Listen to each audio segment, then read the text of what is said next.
got there the first day, we went and they have a bonfire that they tell stories. And they told us stories of the Native American with the Cherokee ambassador. We met the Cherokee ambassador and he told us a lot of stories. Ew.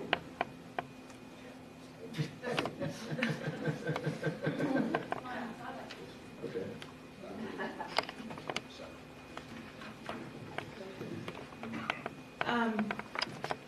We left Florida. We went to North Carolina to Cherokee, where they did the bonfire, and we did the Cherokee Museum, the Museum of the Cherokee Nation.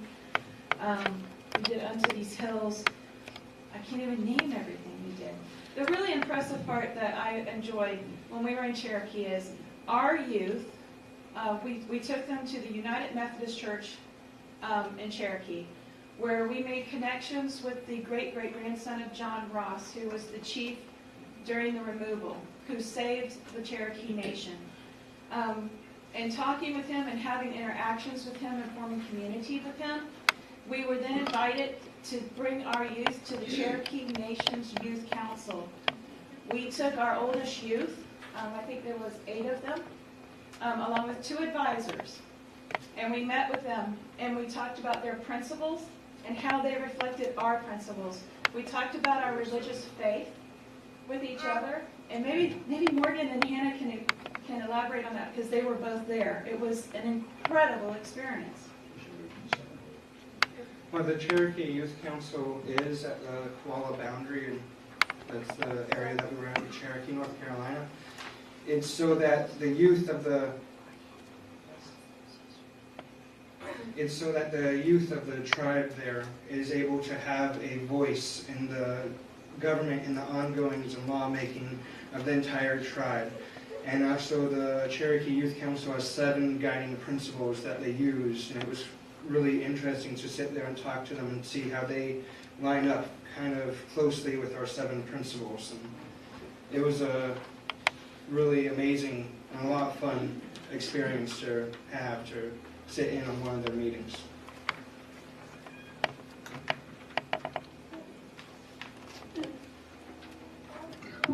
If you'd like to find out more about the Trail of Tears, I recommend a book by Janet Daly, D-A-L-E-Y, and she writes a number of novels, but they're all based on historical fact, but they are fiction.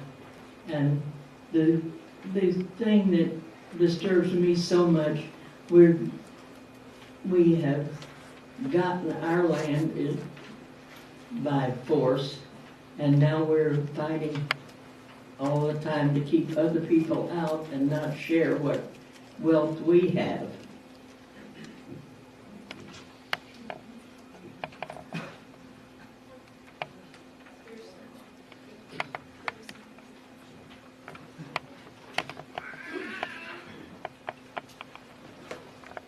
You may have said it, but I didn't hear. What was the date of this Trail of Tears?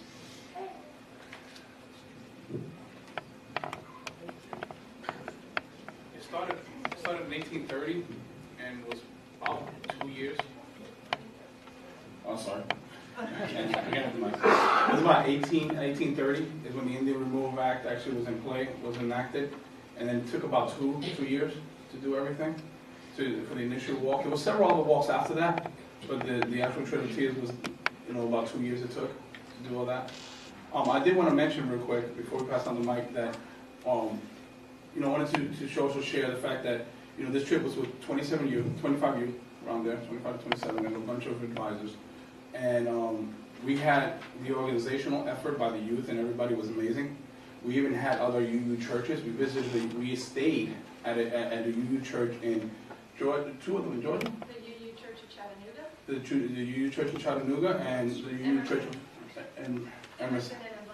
And they were extremely gracious, and they came down. They brought all their youth and all their people, and they had like picnics, and they brought some people that were actually ancestors,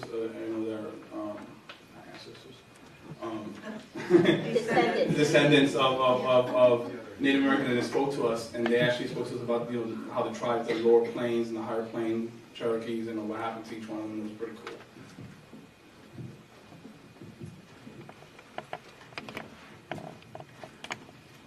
So it sounds like you've had your eyes open in a really incredible way.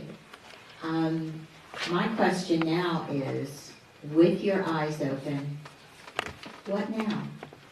What do you feel that you can do or will do, or how will you be after this?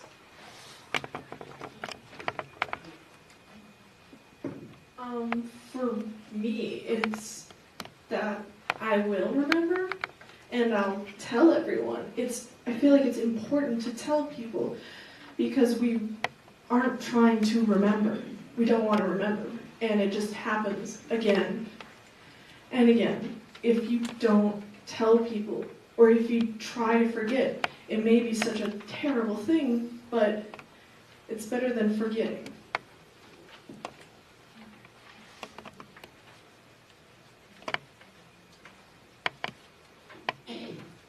Sorry, I had one question. Something I remember when I read my history books, and I read about the Trail of Tears, but I also read about other Indian tribes, even if I think America had honored all the treaties. I'm just curious if you were able to talk to the great-great-grandchildren, the people you were able to talk to. Did they consider, history shows us that all groups fight amongst each other. Indians kill other Indians, or I should say, Native American groups kill other Native American and tribe groups.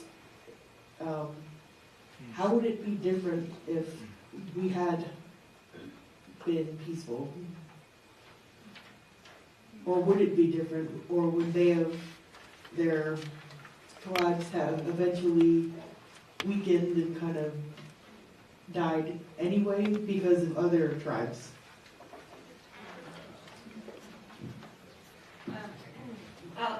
I'll address that, and they can pitch in whatever they want, because I don't want to talk over them. So one of the things we really learned that was really different, and I think it surprised us, was that most people think that the American Indians and the Cherokee were nomadic bands.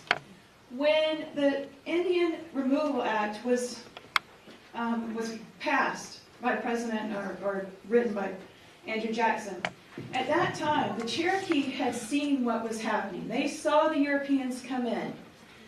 They adapted.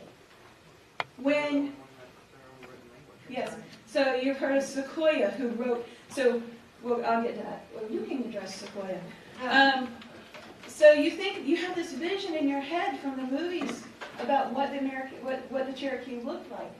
They did not look that way. They had completely assimilated into European culture, in homes, in gardening, in their language. They created a written language. They created printing presses. They wrote a constitution. They had a government system.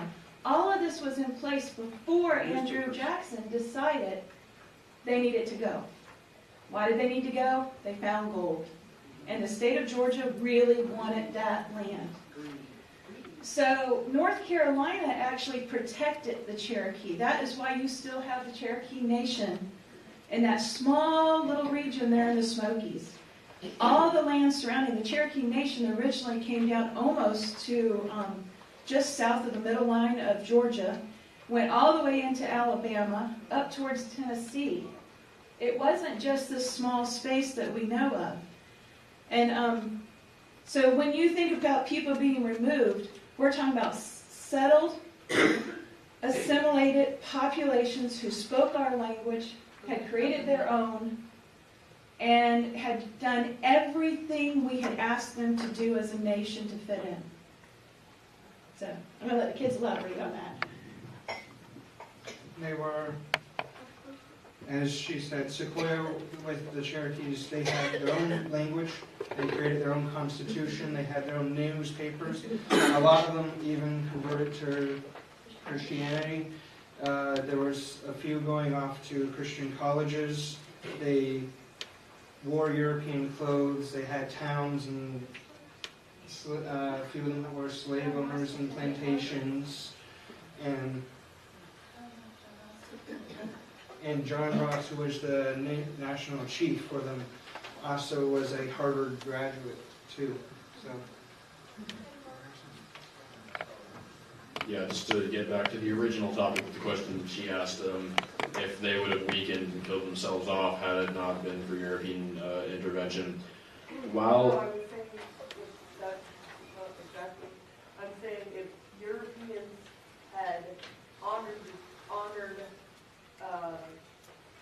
peaceful living and left them alone, I know history tells us that Native American tribes encroach on each other's land, and they fight amongst each other. If we had left them alone, how would they be? Would they still be here, or would they not? Yeah, I feel like they would still be here. Even with the genocide done by the European invaders, they're still here, just not as much as they used to be. But without, if the Europeans had just left them alone, then I feel like they would still exist in their own communities. Yes. I would also like to point out is that also that the history books kind of exaggerated on the warring that they did. Warring was actually very rare, and they actually, when they had a disagreement with other tribes and other clans, they actually played a sport which was very close to like soccer. And that sport was a dangerous sport at that, because people got very hurt on that, and it was more like rugby and soccer put together. But that made a lot of decisions as to what they decided to do that. It was a lot safer to lose one or two than to lose a whole tribe war. So they didn't war as much as people think in the history book. There's too many cowboy Indian movies out there that are just a little way too exaggerated. There's a question in the back right there.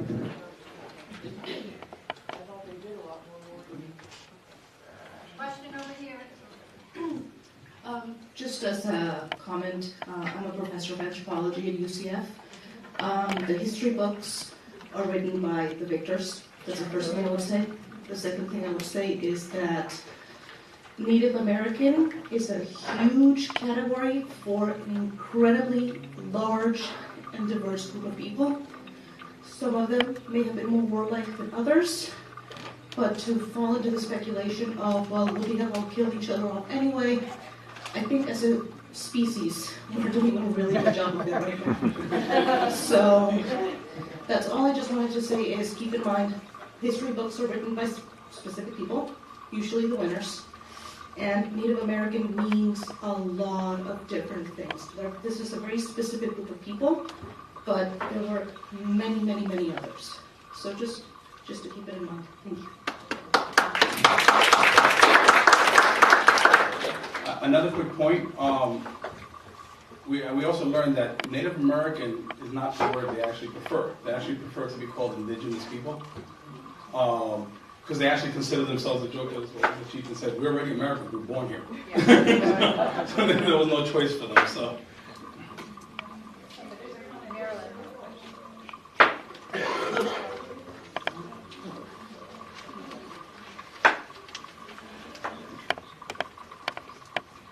Along with the professor, my question was going to be, do any of the students, either in the room or from the presentation, feel that any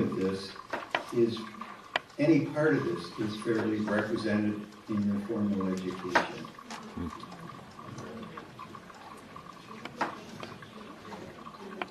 I would say no, not fairly represented. It's represented maybe in a paragraph in a book if you're lucky, but fairly is a whole other thing. And I think it's very unfair how little we represent this whole situation that happened. It's way, way overlooked by history books.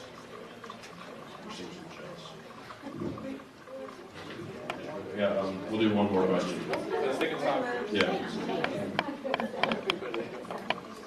Yeah. Let's take a time. We're going to answer one more question. The Trail of Tears was 2,200 miles, and it wasn't a straight shot. Didn't they stop in several places and try to settle prior to finally making their final destination?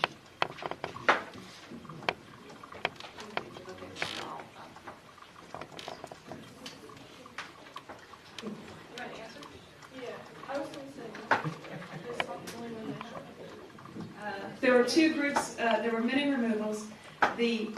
You had two groups of Cherokee. You had the ones under Major Ridge who signed the treaty of removal without the permission of his people. And that first group went to Missouri. The second group, or the large group, which were under John Ross, they did make stops at different Army forts, but no, it was a continuous march.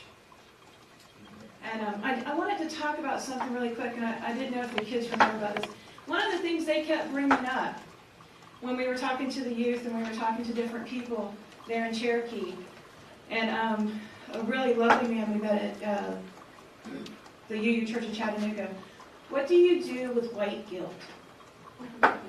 And how do we handle that? And the kids were like, I feel really bad about this, but what am I supposed to do about it? I don't know what to do with all this information that you're giving us.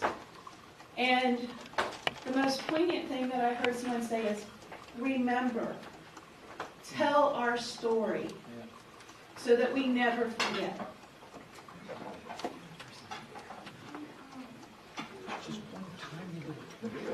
With that, okay, we can answer questions after we extinguish the chalice. We're going to get into that.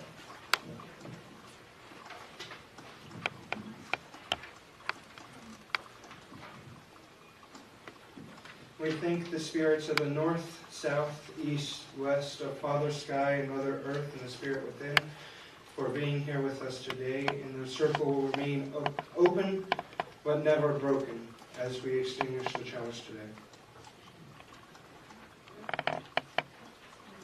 We extinguish this flame, but not the light of truth, the warmth of community, or the fire of commitment. These we carry in our hearts until we are together again. So in the end, I wanted to thank everybody that helped us, including the endowments group, which they made it very easy for us to do this. We appreciate you guys, and you took a chance on us to learn something, and I'm hoping that you got out of that we did learn something. I would also like to thank the youth and the advisors, especially Chris, both Chris's. Yes, it was my idea to start this, but I could not have done it without these folks.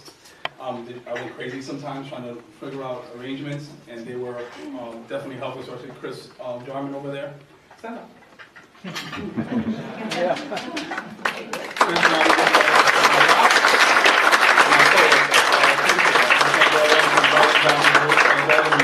For allowing us to do this, and I appreciate it. How about Martha? Martha, too.